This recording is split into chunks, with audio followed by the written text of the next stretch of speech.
출애굽기 9장 말씀 함께 보도록 하겠습니다. 오늘은 출애굽기 9장입니다.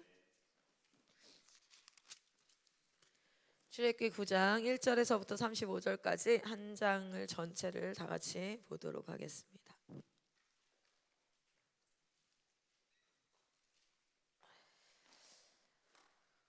우리 한 절씩 교독하고 마지막 절은 합독하도록 하겠습니다. 제가 먼저 읽겠습니다. 여호와께서 모세에게 이르시되 바로에게 들어가서 그에게 이르라. 히브리 사람의 하나님 여호와께서 말씀하시기를 내 백성을 보내라. 그들이 나를 섬길 것이니라. 여호와의 손이 들에 있는 내 가축 곧 말과 나귀와 낙타와 소와 양에게 더하리니 심한 돌림병이 있을 것이며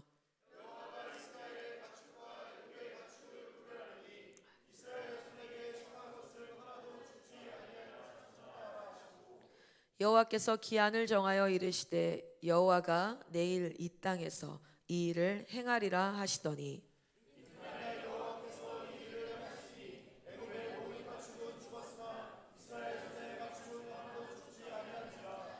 바로가 사람을 보내어 본즉 이스라엘의 가축은 하나도 죽지 아니하였더라.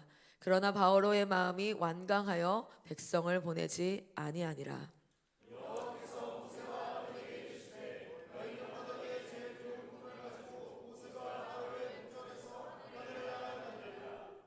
그 재가 애굽 온 땅에 티끌이 되어 애굽 온 땅의 사람과 짐승에게 붙어서 악성 종기가 생기리라.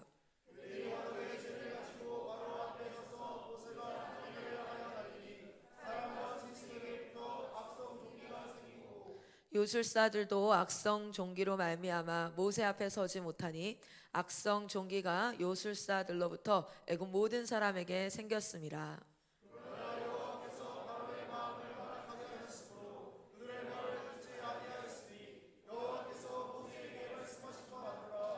여호와께서 모세에게 이르시되 아침에 일찍이 일어나 바로 앞에 서서 그에게 이르기를 히브리 사람의 하나님 여호와께서 여호와의 말씀에 내 백성을 보내라. 그들이 나를 섬길 것이니라.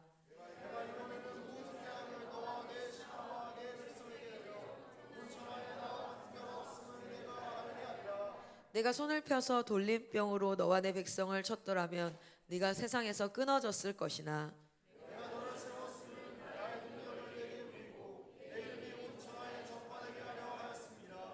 네가 여전히 내 백성 앞에 교만하여 그들을 보내지 아니하느냐.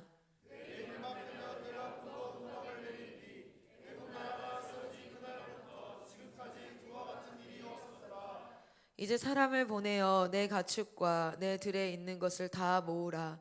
사람이나 짐승이나 무릇 들에 있어서 집에 돌아오지 않는 것들에게는 우박이 그 위에 내리리니 그것들이 죽으리라 하셨다 하라 하시니라.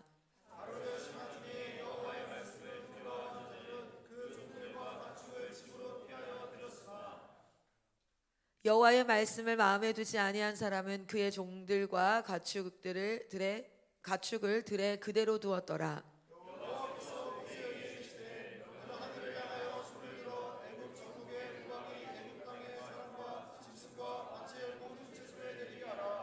모세가 하늘을 향하여 지팡이를 들매 여호와께서 우레소리와 우박을 보내시고 불을 내려 땅에 달리게 하시니라. 여호와께서 우박을 애굽 땅에 내리시매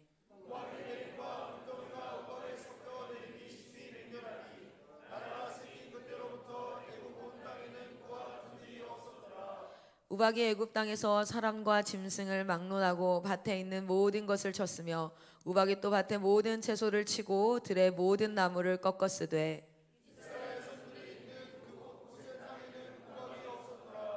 바로가 사람을 보내어 모세와 아론을 불러 그들에게 이르되 이번은 내가 범죄하였노라. 여호와는 의로우시고 나와 나의 백성은 악하도다.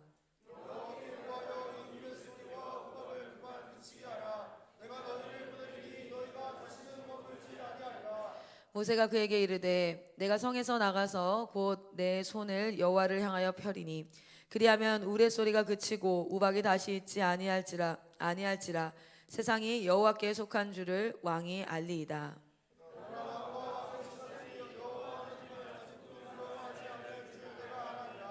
그때 보리는 이삭이 나왔고 삼은 꽃이 피었으므로 삼과 보리가 상하였으나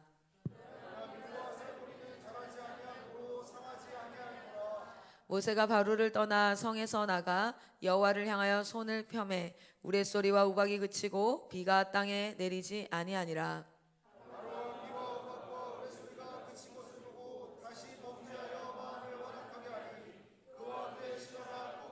같이 했습니다. 바로의 마음이 완악하여 이스라엘 자손을 내보내지 아니하였으니 여호와께서 모세에게 말씀하심과 같더라. 아멘. 아멘.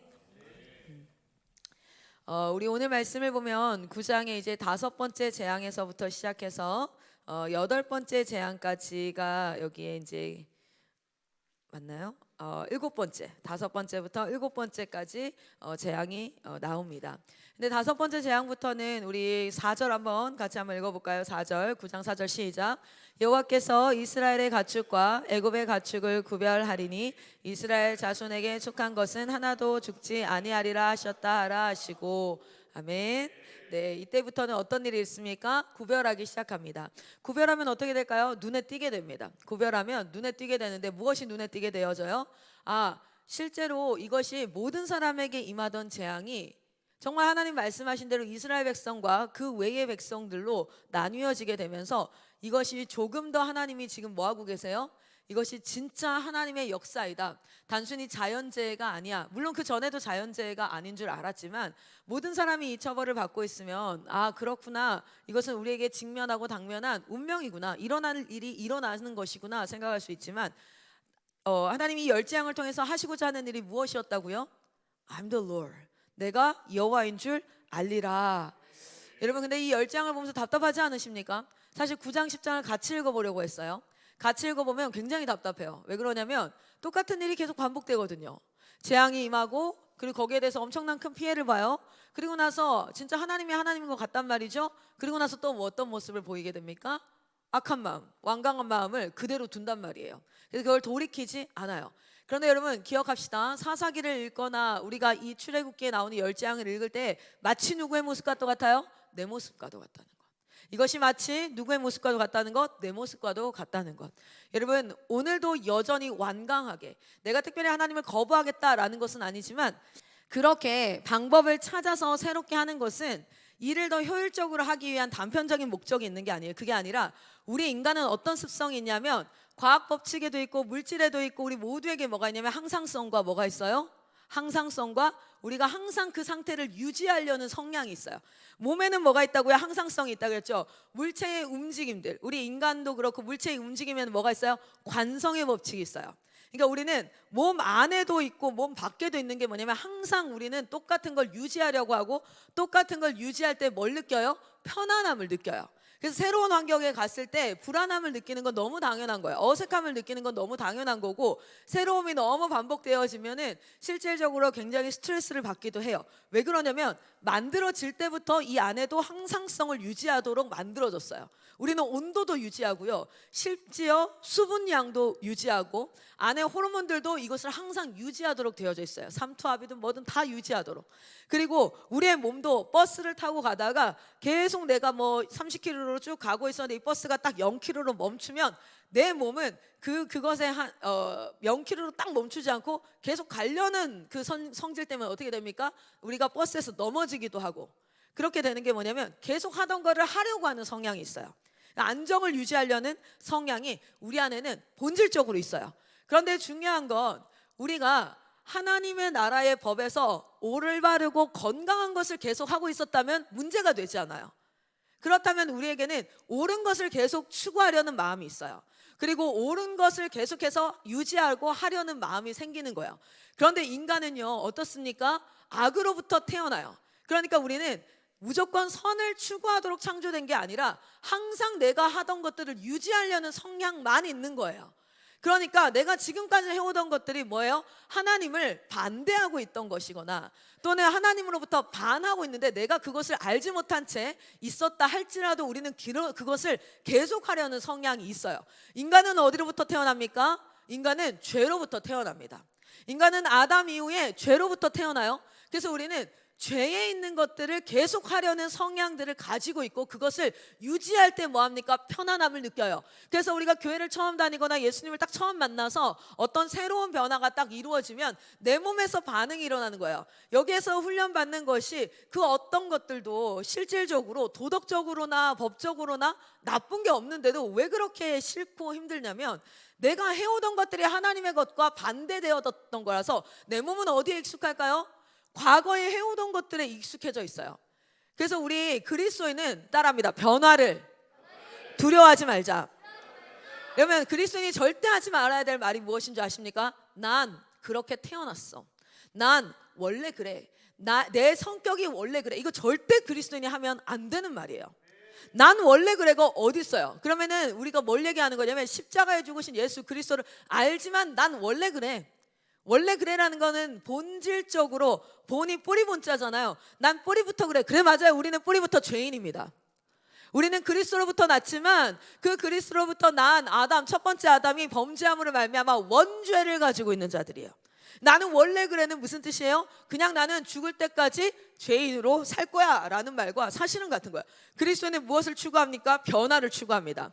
그 변화는 세상의 변화를 따라가고 발전을 따라가기 위한 변화가 아니라 원래 근본적으로 있었던 하나님을 쫓아가는 것이에요. 할렐루야. 그래서 제가 좀 어그레시브하게 가르친 게 뭐였냐면 이거였어요.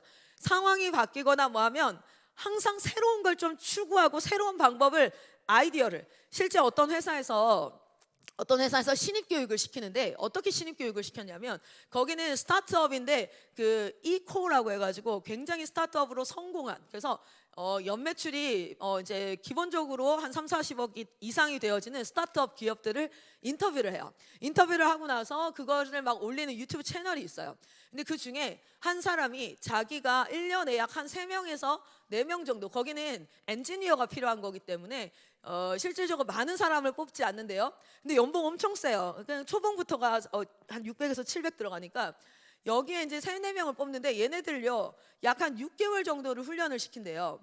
3, 4명을 파이널로 뽑는 거예요. 그런데 10명 정도를 이제 처음에 뽑아요. 그리고 이 친구들이 재계약을 언제 하냐면 1년이 지나고 하는데 6개월 훈련이 있어요. 6개월은요 가장 거기가 이제 그 엔지니어링 그 팀이기 때문에 엔지니어링을 열심히 가르쳐요, 자기들의 그거를. 근데 이제 완전 코어 밸류로 있는 노하우를 가르치는 게 아니라 기초적인 것들, 대학교 나온다고 배울 수 없는 현장에 필요한 것들을 막 가르쳐. 그리고 나머지 6개월을 뭐 가르치는 줄 아세요? 거기는 매일같이 테이블 미팅이 있어요. 그러니까 아이디어가 굉장히 중요한 그 회사이기 때문에 회의가 항상 있는데, 이 신입사원들을요 항상 매일같이 월, 화, 수, 목, 금, 토, 일 세팅을 해가지고 다른 일을 안 시켜요. 그냥 복사하고 아주 심플한 일을 시키는 거. 메인 잡이 뭐냐면 회의 테이블을 세팅하는 일을 시켜요. 회의 테이블을. 그런데 거기서 붙는 사람 3명이랑 3, 4명이랑 떨어진 사람 4, 5명이 결정된대요. 결정 사유가 뭔지 아세요? 매일 똑같은 이제 테이블 미팅을 시작하면 다과 세팅하는 거, 그리고 테이블 세팅하는 거, 이 2가지밖에 안 해요. 근데 매일 똑같은 다과를 2주일 이상 내오는 사람은 잘려요. 근데 그걸 알려주지 않아요. 그리고 테이블에 그 세팅하는 방식을 매일 이렇게 자기가 맡은 기간 동안에 한 번도 바꾸지 않고, 처음 만약에 디귿자로 했다 그러면은 계속해서 디귿자로 세팅하는 사람은 잘려요. 이게 뭐냐면 그 회사는 생각을 전환하고 새로운 걸 시도해 봐야지만 이렇게 새로운 아이디어를 가지고 움직일 수 있기 때문에 매일 똑같은 일을 반복하는 사람을 잘라요.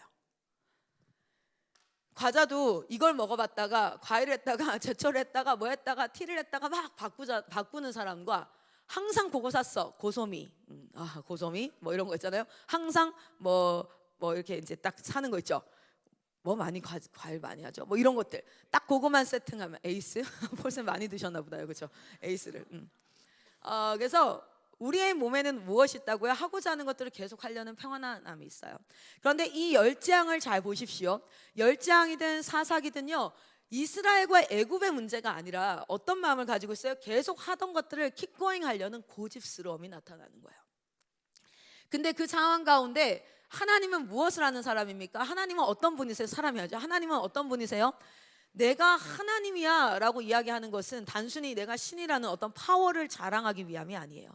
그게 아니라 우리가 항상 유지하는 것들을 유지해야죠. 뭐요? 우리의 선함을 유지해야죠. 우리가 하나님 앞에 말씀으로 나아감과 우리가 하나님 앞에 계속해서 교정받음을 나아가야지요. 그런데 우리는 어떤 상태라고요? 죄로부터 태어난 그래서 우리는 악한 것을 계속 하려는 상태가 우리의 삶 가운데 본질적으로 아주 많아요.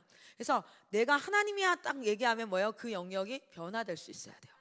그 영역을 그 말씀 앞에 순종한다는 건 변화를 이야기해요. 원래는 내가 살아가는 방식이 이러한데 하나님 말씀하시면 그렇게 하겠습니다. 이건 뭐예요? 변화를 이야기하는 거예요. 그런데 바로는 지금 어디에 완강한 거예요? 내가 해오던 것에 완강한 거예요. 그래서 하나님이 이 열재앙을 하시면서 그 무엇을 이야기하십니까? 우리가 창조, 타락, 구속, 재창조에 이게 애굽에만 얘기하는 게 아니라 딱 이렇게 얘기하시죠. 우리 말씀만 봅시다. 14절에서 16절까지 한번 읽어보세요. 하나님의 진심이 이렇게 문득문득, 성경은 모두 하나님의 진심이지만 그 안에 하나님이 내가 지금 이런 상황이야 라는 것을 말씀하실 때가 있죠. 14절부터 16절까지 같이 한번 읽어보겠습니다. 시작. 내가 이번에는 모든 재앙을 너와 내 신하와 내 백성에게 내려 온 천하에 나와 같은 자가 없음을 내게 내 손을 펴서 돌림병으로 너와 내 백성을 쳤더라면 네가 세상에서 끊어졌을 것이나 내가 너를 세웠음은 나의 능력을 내게 보이고 내 이름이 온 천하에 전파되게 하려 하였음이니라. 아멘. 하나님 뭐랍니다. 10번 안 해도 돼 이렇게 얘기하시는 거예요. 나 10번 안 하고 그냥 돌림병 한 번으로 딱 쳐도 돼. 그건 오늘 저와 여러분에게도 하시는 말씀이에요. 난 너희를 오래 참지 않아도 돼. 너희의 믿음 없음과 혜진아, 수음아, 너의 믿음 없음과 너의 그 죄악됨 그거 내가 인생이라는 기간을 두고 안 기다려도 돼.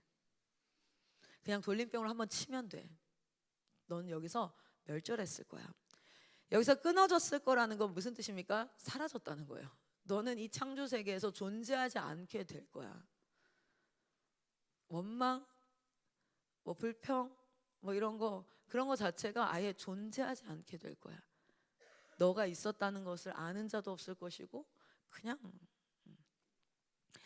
그런데 내가 뭐 하려고 내 이름이 내가 여호와인 것이 너와 여기서 온 천하에는 누구도 포함되어 있을까요?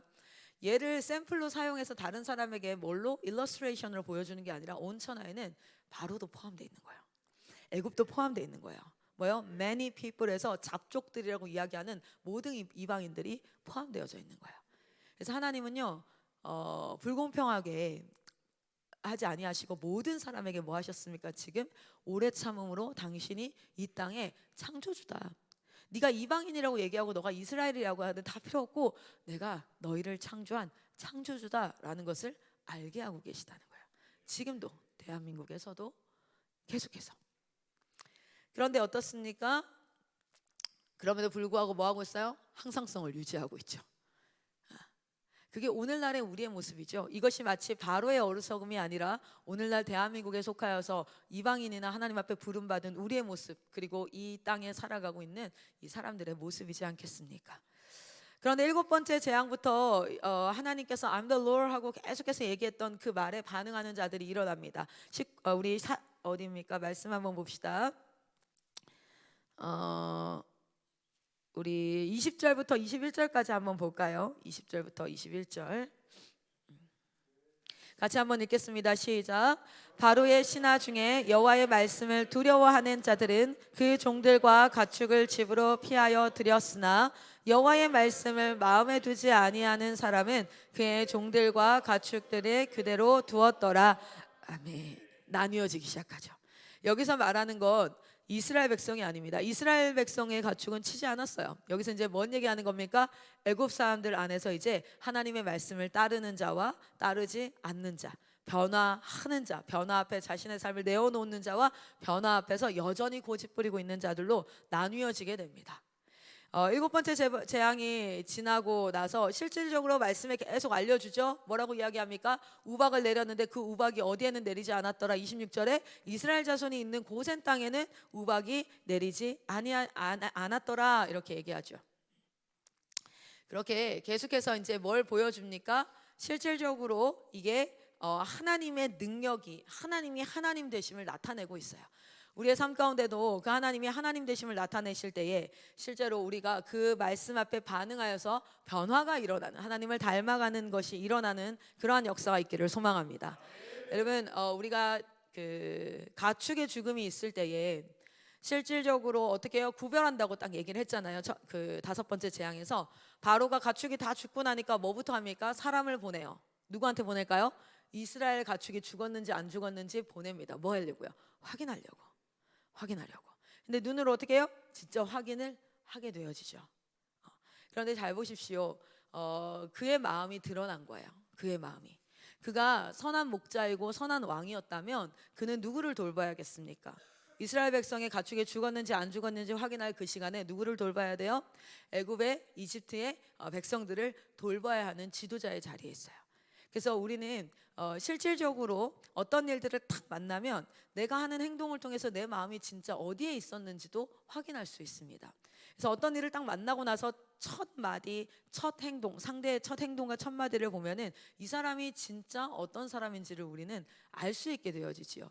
하나님도 우리의 진짜 마음을 알 수 있는 것이 우리 아브라함이 하나님의 말씀을 쫓아서 어디로요? 자기가 원래 살던 갈대 우르를 떠나서 막 이렇게 이제 가잖아요. 하란에 잠깐 들렀다가 여기까지 가잖아요. 이 모든 여정 가운데 아브라함의 마음이 사실 드러날 수 있는 건 없어요. 그렇죠? 아브라함의 진짜 마음이 드러날 수 있는 거. 왜? 하나님 말씀 따라 시작했잖아요. 선교사들 잘 보십시오. 선교사가 헌신을 시작했어요. 네, 맞아요. 그것도 하나님 향한 마음이죠. 그러나 선교 사명의 일생을 이렇게 걸어가면서요, 실질적으로 우리의 마음이 탁 드러날 때는 언제입니까? 우리의 인생에 문제가 발생했을 때 우리의 진짜 마음이 드러나게 됩니다. 저는 이 선교회에 있으면서 어려움을 겪을 때마다 제 스스로 개인적인 어려움, 선교회적인 어려움을 겪을 때마다 여기 앉아있는 모든 선교사님들은 저는 이렇게 고백해요. 여러분, 어려움이 있을 때마다 하나님은 여러분에게 묻는 겁니다. 조이쌤한테 묻는 거예요. 너 이래도 이 사역 할래? 거기에 대한 반응을 하셔야 돼요. 문제에 대한 반응이 아니라 너 이래도 이 사역 할래? 만약에 사역을 하겠다면 믿음으로 반응하십시오. 믿음으로 반응하십시오. 여러분, 걱정이라는 미명 아래, 그리고 이런 일이 일어날 수 있을 거란 예측이라는 미명 아래 믿음 없는 말들을 내뱉지 마십시오. 걱정과 염려의 말들을 내뱉지 마십시오. 믿음의 선포를 하시기를 축복합니다. 과거의 상처를 내가 누군가에게 나눈다는 미명 아래 믿음 없는 말들을 드러내지 마십시오. 여러분의 상처보다 하나님이 훨씬 크십니다. 여러분의 과거보다 하나님이 훨씬 크십니다. 우리는 이것을 해결할 수 없지만 하나님은 이 문제를 해결하실 수 있습니다. 머리로 아는 그 지식이 아니라 여러분 입술로 선포되어져서 통과되어져서 나오기를 소망합니다. 아브라함이 언제 의롭다 인정을 받습니까? 네가 나를 경외하는 줄을 내가 이제 알겠다라고 표현해요. 네가 나를 경외하는 줄을 이제 알겠다. 출발하고 나서 몇십 년이 지나고 나서 그 말씀 듣는다고. 이삭이 태어나고 나서 그 말씀을 들어요. 출발하기 전에 애도 없었던 사람이 두 부부가 호를 다니신 아버지 모시고 출발을 한다고요. 그런데 그 아버지 돌아가시고 뭐합니까? 이삭 태어나고 그러고 나서 뭐하냐면 이제야 네가 나를 경외하는 줄 알겠다라고 얘기해요. 여러분, 여러분의 일생 가운데 하나님이 여러분이 이렇게 말씀하시기를 소망합니다. 이제야 네가 나를 경외하는 줄 알겠다. 여러분 일생 가운데 그러한 돌들이 놓여지기를 소망합니다. 제가 예전에 여호수아 말씀 나누면서 그런 얘기 했잖아요. 요단강을 지난데 제사장들, 언약궤를 맨 제사장들의 발이 그 요단강에 다 잠기면 이것이 뭐 한다고요? 물이 너의 오른쪽에서 멈춰서 세워지고 너희가 여기를 지나갈 것이다. 다 지나가고 나니까 하나님이 뭐 합니까? 하나님이 그 제사장들에게 뭐라고 얘기해요? 니네 발로 밟고 있는 그 돌 12개를 취하여서 뭐 해라? 단을 쌓아라. 여러분, 그 단은 누구만 쌓을 수 있어요? 그 두려움의 요단강에 발을 디딘 자들만, 믿음으로 선포한 자들만 쌓을 수 있는 단이에요. 그것이 길갈에 쌓여졌던 단이었습니다. 그리고 하나님은 그것을 너무너무 기뻐하셨어요. 여러분 보십시오. 여러분의 일생 가운데 우리가 믿음으로 선포하여야지만 쌓을 수 있는 그 단, 그 단이 뭐냐면 하나님이 우리에게 뭐라고 말씀하세요? 여러분의 일생 가운데 반드시 그 사건이 있기를 축복합니다. 여러분, 그냥 아는 지식 종교 생활로서 기독교인으로 출석하는 자들이 아니라, 동의하는 자들이 아니라 하나님이 여러분에게 말씀하시는 거예요. 네가 나를 경외하는 줄을 내가 알겠다. 여러분, 그 은혜와 축복이 하나님과의 추억이 있기를 소망합니다. 이스라엘 백성들이 그 길갈의 단을 쌓고 나서는 아이성을 제외한 모든 성에서 뭐합니까? 하나님이 명하신 것에서 벗어나지 않는 그 안에서 전체 31번의 전쟁 가운데 한 번 아이성을 제외하고 전체 승리예요. 여러분의 일생이 여호와의 승리로 가득 차기를 소망합니다. 여호와 니시를 경험하시기를 축복합니다. 여러분, 우리가 그것을 경험할 때 아브라함은 결국 언제였습니까? 열심히 그 가나안 땅을 향해서 가는 여정 가운데는 안 보였다고요? 그런데 하나님이 땅 어떤 도전을 줍니까? 영적 도전을 줘요. 불평을 하고 원망을 하고 하나님 앞에 의심을 할 수밖에 없는 영적 도전을 주십니다. 너 그래도 하나님 믿니? 너의 신뢰함이 네가 가늠해 봤을 때 이건 안 될 것 같고, 네가 가늠해 봤을 때 이건 진짜 말이 안 되는 거고, 내 머리로는 이해가 안 되는 그 상황을 딱 주셔요. 그리고 그 상황에 그의 반응을 봅니다. 뭐였습니까? 독자 내 아들을 번제단에 바치라는 거야. 여러분이 지금 그 상황이 아니기 때문에 충분히 이해가 되지 않을 수 있지만, 당장이라도 충남대학교 병원이든 건양대 병원이든 소아병동에 가가지고 오늘 내일 목숨 깔딱깔딱하는 부모의 얼굴을 한번 보십시오. 자녀 생명을 누군가에게 내놓는다는 것은 감당할 수 없는 고통이에요. 정말 감당할 수 없는 고통이에요. 여러분이 부모님을 내놓는 것과는 차원이 다른 부분입니다. 자녀가 잉태하는 순간 저는 세상에서 경험해보지 못한 마음을 느꼈어요. 태어나면 시간과 분초와 성별을 얘기하고 아기가 태어났다라는 걸 마치 사망 선고하듯이 출생을 선고합니다, 의사가. 옛날에 집에서 태어날 때야 그냥 뭐 몇 시에 태어났는지도 잘 모르고 뭐 그렇게 하지만, 요즘은 모든 그게 분초로 해서 다 출생을 선고해요. 의사가 내 귀에 들리게, 산모의 귀에 들리게 출생을 선고합니다. 딱 선고하는 그 순간 정말 제가 지금까지 살면서 느껴보지 못했던 감정을 하나 딱 느꼈어요. 그건 지금도 뭐라고 말로 설명할 수 없어요. 그냥 간단하게 설명하면 모성애겠죠. 그런데 정말 이런 마음이 들어요. 어떤 마음이냐면, 내가 죽고 얘가 사는 게 나은, 그러니까 하여튼 나보다 더 소중한 존재가 발생한 거예요. 물론 지금도 이게 더 소중하다고 생각할 수 있어요. 여러분의 일생에 노트북이든 뭐 중요한 게 있으면 이게 나보다 더 소중해 라고 생각하면서, 어떤 사람 명품 가방 메고 나서 비 오면 명품 가방에 우산 씌우고 지는 비 맞는다 하더라고. 뭐 그렇게 더 소중하게, 그거랑은 차원이 달라요. 그거랑은 차원이 달라요. 그래서 제가 부모 마음을 이해해요.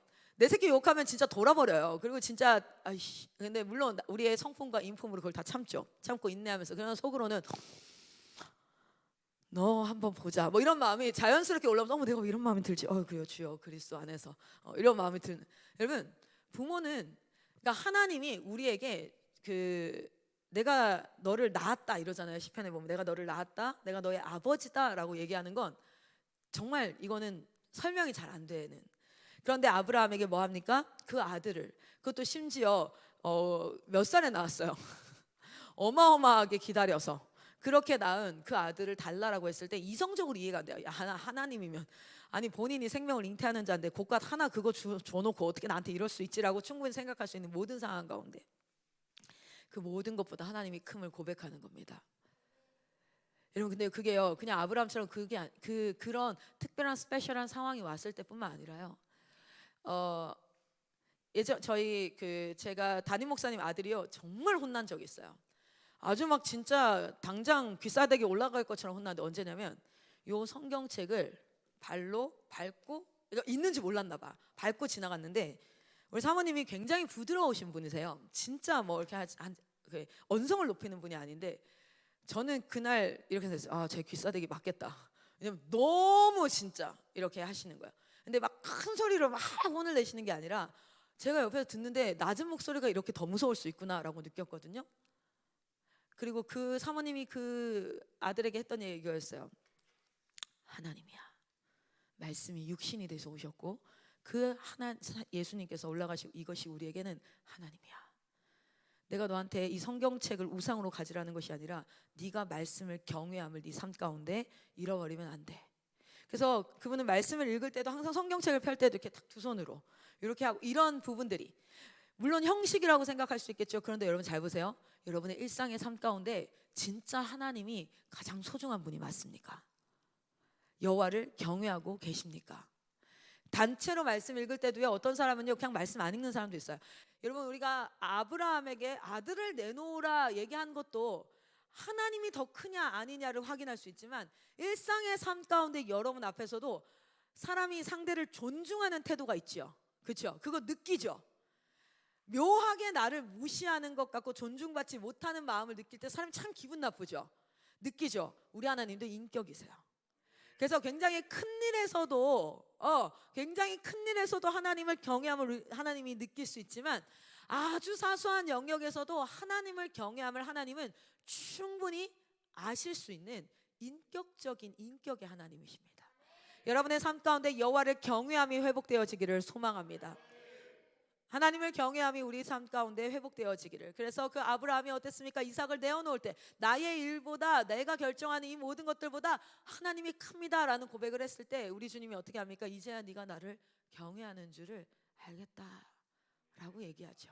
그리고 무엇입니까? 여호와 이레, 하나님이 준비하신 것이 그의 삶 가운데 부어지기 시작합니다. 여러분의 삶 가운데도 그러하기를 소망합니다. 왜 그것이 어렵냐면 우리는 항상성과 관성의 법칙을 가지고 항상 해오던 것들을 하려는 그런 옹고집이 있어요. 지금도 보여지지 않겠습니까? 이 고집스러움이. 그런데 그 고집스러움 앞에 누가 반응하기 시작했습니까? 애굽의 신하들과 애굽 백성들이 경험으로 보아 이 6번을 다 당하는데 누가 지혜로운 거예요? 바로가 그 당시에 신이라고 얘기하고 최고 권력자라고 얘기하지만 참된 지혜는 어디에 있었습니까? 하나님 말씀 앞에 변화했던 자들이에요. 하나님 말씀 앞에 자신을 변화의 선상에 두었던 자들입니다. 이 시간 기도하도록 하겠습니다.